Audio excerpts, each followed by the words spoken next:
the favourite. This was his election rally last night. But as a former communist, it's his links with Nicolae Ceausescu that's formed the basis of opposition campaigns. Old pictures of Ceausescu the dictator and Iliescu the candidate have been uncovered. Hunger strikers and demonstrators protest nightly for him to stand down, as do opposition candidates such as Ion Ratiu, a westernised millionaire standing for the National Peasants' Party. Democracy for him is, I believe, communism with a smiling face. The size of this demonstration is a clear indication of Iliescu's popular support.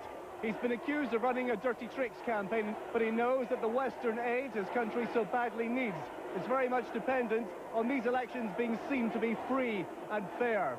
Martin Frizzell, TVAM News in Bucharest. Here, counting gets underway in the Northern Ireland constituency of Upper Bann this morning after yesterday's by-election. The Conservative Party fielded their first candidate in the province for 70 years. But it's the Ulster Unionists who are tipped to win. This from Barbara McCann. This was a rather lacklustre campaign with apathy on the doorsteps reflected in the voting yesterday. The 11 candidates hoping to be the new MP for Upper Bann were united for once in one cause, the struggle to get their supporters to turn out to the polling stations. For the first time in 70 years, the Tories, in the guise of Colette Jones, had returned to the Ulster hustings, considered no-hopers but making worrying inroads into hardline unionist territory. The Westminster mantle, though, is thought certain to fall to David Trimble, party colleague of the late Harold McCusker, whose death caused the by-election. Such is the security climate here that overnight the ballot boxes were kept under armed guard by RUC men, ready for the start of the tally this morning. With a 17,000 majority in the general election, the Ulster Unionists are a safe bet to bring in the new MP when the result is announced sometime around lunchtime today. Just how well the mainland parties have fared will then be very much up for public and political scrutiny. Barbara McCann, TVAM News, at the County Centre in Banbridge. The Royal Society for the Protection of Birds is calling for prison sentences to be imposed on the growing number of thieves who steal the eggs of rare birds of prey. From Mid-Wales, Cathy Rochford reports. Conservationists mount round-the-clock watches to guard vulnerable nests like those of the red kite. There are only about 60 pairs of red kite in Mid-Wales, their last breeding ground in Britain. In the last month, 6 nests have been robbed. The losses represent 12% of the surviving population. And we would have many more kites in Britain now had it not been for the actions of egg collectors. So their primary effect on rare species is that they are preventing recovery, preventing increase. The RSPB say Britain's rarest birds of prey are threatened every year by about 300 collectors who raid nests despite the consequences. The courts can impose fines of up to £2,000 for the theft of one egg, but the RSPB are calling for tougher penalties. They say only the reintroduction of custodial sentences will stop determined and professional egg collectors. Cathy Rochford, TVAM News in Mid-Wales. And the main news again. The Chancellor, John Major, has said he's prepared to raise interest rates again in the battle against inflation. It's now 12 minutes past 6. Back to Beatrice. Thank you, Lisa. Ulrika has joined us. What sort of weather have we got for the weekend ahead, Ulrika? It's going to be a good one. It's going to be dry and sunny, just a few minor exceptions, but not too bad at all. And it's quite a pleasant start for northwest Scotland, southern Wales and the southwest of England this morning with some good sunny spells. There are a few mist and fog patches around this morning, but they should clear away to leave much of the rest of Britain dry but rather cloudy. The chance of some sunny spells too in the southeast of England. Now, due to a fresh northeasterly wind, parts of southern Britain will feel a lot cooler than yesterday. This afternoon, well, a dry afternoon throughout Britain, but it will tend to be rather cloudy in the eastern parts of both Scotland and England, where it will also feel very cool due to the fresh northeasterly winds.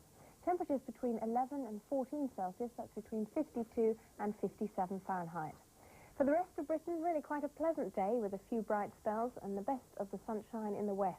Again, a little cooler than yesterday, only 9 Celsius, that's 48 Fahrenheit in the northern parts of Scotland, but up to around 16 or 18 in the south. And this evening, another dry night ahead for Britain. Eastern parts will be rather cloudy, but elsewhere there should be some breaks in the cloud. It will be a much cooler night than of late, with a touch of ground frost from the Midlands and northwards. And the outlook for the weekend. Well, Saturday will be mostly dry with some sunny spells, but it will stay rather cloudy in the eastern parts of Scotland and England. Sunday, dry with sunny spells again, but with the best of the sunshine in the west. Monday, more dry and sunny weather with the best of the sunshine in the west again. And on Tuesday, a little bit of a change. Showers over Scotland and Northern Ireland, but dry and sunny everywhere else. So not a bad weekend at all. Thank you, Ulrika. Good news for the weekend, then. Now, Lithuania's rebel Prime Minister, Kazimiera Prunskiene, met Soviet President Mikhail Gorbachev for nearly 2 hours at the Kremlin last night. As a result of those surprise discussions, the Lithuanian Parliament will now be asked to pass a resolution suspending the laws passed since their declaration of independence.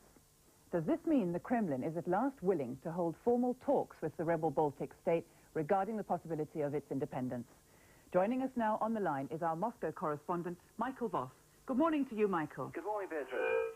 It's the first time that President Gorbachev has received a member of the Lithuanian government since the declaration of independence on March the 11th. That's highly significant, isn't it? Does it mean that he's beginning to soften his line? It's certainly a major breakthrough. The very fact that they are talking is seen here as very significant. Mrs. Prunskiene was staying in Moscow last night, not knowing what was going to happen. She got a last-minute call saying, come to the Kremlin. Both President Gorbachev and Prime Minister Ryzhkov were there. And as you've mentioned, they talked for almost 2 hours. But the feeling here is that had American Secretary of State James Baker not been in town, the meeting might not have taken place. And certainly the indications from the Russian newspapers this morning, for example, Pravda, are that there's no guarantee that full negotiations will still take place. The official line coming out of Moscow this morning is that the Lithuanians are still not prepared to suspend their declaration of independence itself, and whether there is now enough common ground to start talks will only be made clear over the next couple of days. Yes, it's very significant, isn't it, that the U.S. Secretary of State James Baker is in Moscow at the moment, because Mrs. Prunskiene is going to meet him just a few hours after he meets with President Gorbachev today. What part is America playing in all this? I think it's trying to take very much of a softly approach. Obviously, the way that Moscow has handled the Baltic crisis has soured the run-up to the superpower summit. But at the same time, the Americans are being very, very careful not to be seen to be telling the Russians what to do or how to handle it. And certainly Mr. Baker has been very careful last night to try and play down his meeting later today with Mrs. Prunskiene, saying that he's not wanting to insult the Russians, it's simply to gather more information. But obviously, if negotiations can start on Lithuania, then the superpower summit is likely to get off to a much better start. They're bogged down on some very important technicalities on the major arms negotiation treaty start. And if there seems to be some movement on Lithuania, maybe there can be some movement on that, because both sides would like to have START sorted out before the summit. Just very briefly, Mike, Mrs. Prunskiene says that if she can satisfy the Kremlin by getting her parliament to suspend the laws passed since independence, then negotiations can begin. But the Kremlin's still saying it has to be a suspension of the independence altogether, aren't they? Yes, I think both sides are squaring up for the negotiations and putting their positions forward. Certainly 3 weeks ago, this was the suggestion by Mitterrand and Kohl that Lithuania suspend the laws after independence, and that should be enough for talks. 3 weeks ago, if Mrs. Prunskiene had come here with this offer 3 weeks ago, it would have been enough, I'm sure. Now it may be too little, too late. Well, only this weekend will tell. Michael Voss in Moscow, thank you very much. Time now for a break. When we come back, Jeff Clark will be shamelessly celebrating Manchester United's win at the FA Cup last night.